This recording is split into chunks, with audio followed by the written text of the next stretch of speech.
Hello guys, welcome to my blog. सुबह सुबह मैं आ गई दुकान, तो मैं सुबह आ गई थी। अभी तो मैं आलू छील रही हूँ। क्यों छील रही हूँ पता है? क्योंकि मैं नाश्ता बनाऊंगी, इसीलिए। फ्रेंड्स, मेरा आवाज़ सुनाई नहीं दे रहा ना? तब रुकिए, मैं अभी सुनाती हूँ। सो गाइस, वो लोग मिक्सी चला रहे हैं। जब चलाएंगे ना फ्रेंड्स, मैं बंद कर दूँगी क्योंकि आवाज़ सुनाई नहीं देता है। हाँ, फिर चलाने जा रहे, मैं थोड़ी देर में आती हूँ। सो गाइस, अभी थोड़ी देर के लिए उन्होंने बंद किया है, तो मैं अभी थोड़ी देर वीडियो बना लेती हूँ। गाइस, मैं आलू काट रही हूँ। জানো বন্ধুরা, আমি আলু কেন কাটছি? কারণ আমি এখন টিফিন বানাবো। খিদে পেয়ে যায়, তো টিফিন তো বানাতেই হবে। তো বন্ধুরা, আমি নতুন আলু খুব একটা খেতে চাই না, আমার ভালো লাগে না। নতুন আলু খেতে আমার খুব ভালোই লাগে না একদম। কারণ কেন ভালো লাগে না? এক তো এটা মাটি মাটি গন্ধ, তারপরে সেদ্ধ হয় না। যদি সেদ্ধ হয়ে যায় কিছুক্ষণ পরে আবার শক্ত হয়ে যায়। ওই জন্য নতুন আলু খেতে একদম ভালো লাগে না। কিন্তু কি করব, আমার বর বলেছে নতুন আলু খাবো, তাই জন্যে ওর জন্য আনা হয়েছে। তো আমি আসছি। তো বন্ধুরা, তাই জন্য আমি আলুটা কেটে নিলাম এইভাবে। এখন এটা সেদ্ধ বসিয়ে দেবো। চলো বন্ধুরা, সেদ্ধ বসিয়ে দিয়ে আসি। বন্ধুরা, জানো আমি এক হাতে কত কাজ করছি? ওইদিকে আলুটা কেটে বসিয়ে দিয়েছি সেদ্ধ, এদিকে চা বসিয়ে দিয়েছি, আদা ফুটে দিয়ে দিয়েছি, চা পাতা ছিঁড়ে দিয়েছি। এবার ফুটলেই নামিয়ে দেবো।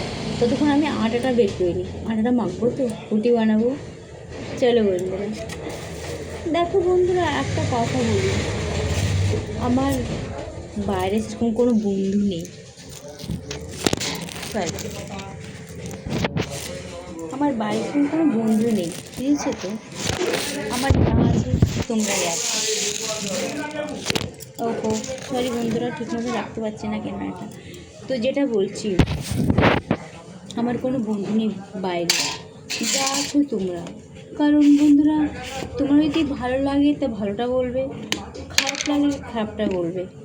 তোমাদের সাথে আমার ঝগড়া হচ্ছে না, ঝগড়া হচ্ছে কি, আর বাইরে যদি বন্ধু করি ঝগড়া হয়ে যাবে। হতেই পারে, একসঙ্গে অনেক বাসন ঠোকাঠুকি তো লাগেই, তো ঝগড়া হয়ে যাবে। তো ঝগড়া হয়ে গেলে কি হয় জানো?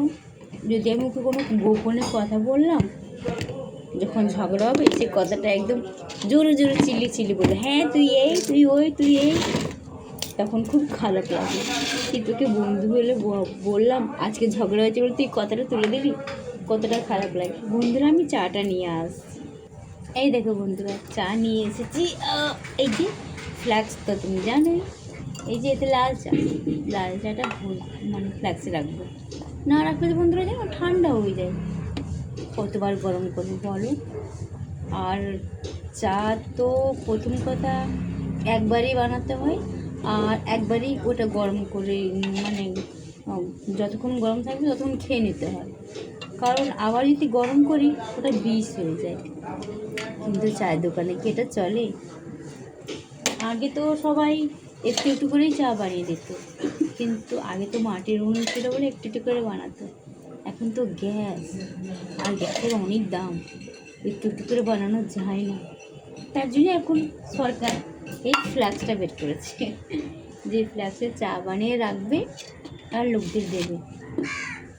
যারা ভালো মানুষ তারা তো খেয়ে নেয় ফ্ল্যাক্সের চা, যারা ভিআইপি মানুষ তারা ফ্ল্যাক্সের চা খায় না, তাদের বানিয়ে দিতে হয়। নাহলে বলবে চা দোকান কেন খুলেছো, বন্ধ করে দাও, এইভাবে কথা বলবে। একটু আসছি বন্ধুরা, আবার চলে আসলাম। কেমন?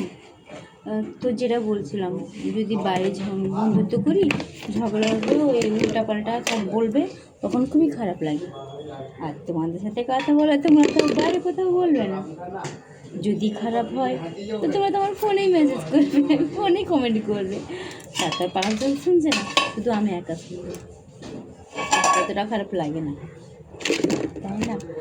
আর আমি বাইরে মানে যতটা আমাদের গ্রুপের লোক দুজন আছে অতটা লোকের সঙ্গে বন্ধুত্ব করেছি, কিন্তু বন্ধুত্বটা কি কোনো সীমা আছে?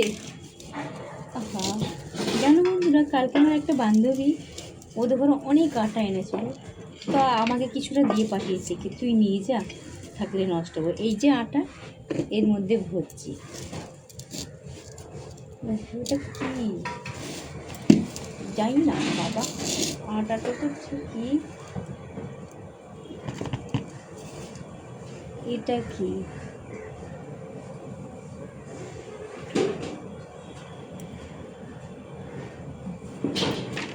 ও আটাটা জল পড়েছে তো, আমার বরকে বলেছি আটাটা ভরো ব্যাগে, কিন্তু কীভাবে বলেছে জানি না, জল ফেলে দিয়েছে আটার মধ্যে। আটা আসলে ডুবো ভালো করে। কালকে আমি বলেছি তুমি জল ফেলেছো কেন, বলে আমি কি জানি তুমি কি বলছো ওতে, আমি তো জানি না, তাহলে তো জল দিতাম না। তো বন্ধুরা যেটা বলছি, আমি তো বাড়িতে রান্নাটা খুবই কম করি, কারণ দেখো তো সারাক্ষণ আমি দোকানেই থাকি, তা আমি ঘরে রান্না করবো কখন? তা এই দোকানে রান্না করি আর বাড়িতে নিয়ে যাই দোকানে, যখন কেউ আসে বন্ধুরা তখন আমি বাড়িতে রান্না করি, ছাড়া করি না।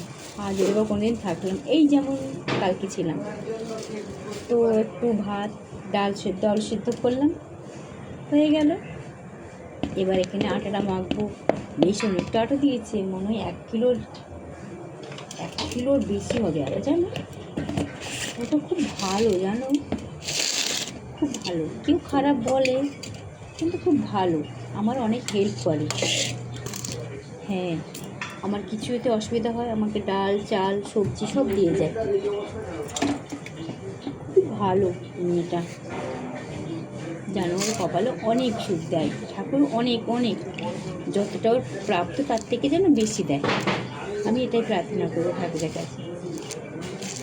মানুষ যদি প্রশংসা করবে, তার মুখে বলে যে তুই খুব ভালো, তুই খুব এই সেই, কিন্তু পরে তার বদনাম করে, সেটা কি ভালো?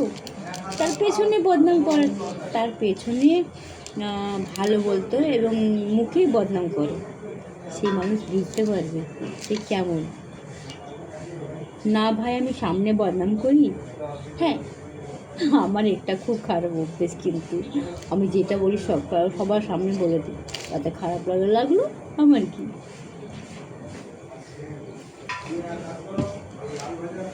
আমার আলুটা সেদ্ধ হয়ে আসছে, আমার বরের খুব খিদে পেয়েছে, জানো, বলতে খালি ভিডিও বানালে হবে, আমাকে পেটে কিছু খেতে দিতে হবে তো। আমার বর জানো তো বন্ধুরা খুবই ভালো, হতে পারে ওর টাকা পয়সা নেই, বাড়ি গাড়ি নেই, ঘর দুয়ার নেই, তাতে কি আছে, আর অনেক লোকের দেখবেন, অনেক লোক আছে যাদের বাড়ি গাড়ি ঘর দুয়ার সব আছে, সুখ কি আছে? সুখ নেই। দেখবে বর ঝগড়া খাচ্ছে, মদ খেয়ে আসছে, বা অন্য কারোর সাথে তার চক্কর আছে, বা কিছু একটা আছে, মেন্টালি টর্চার হয়।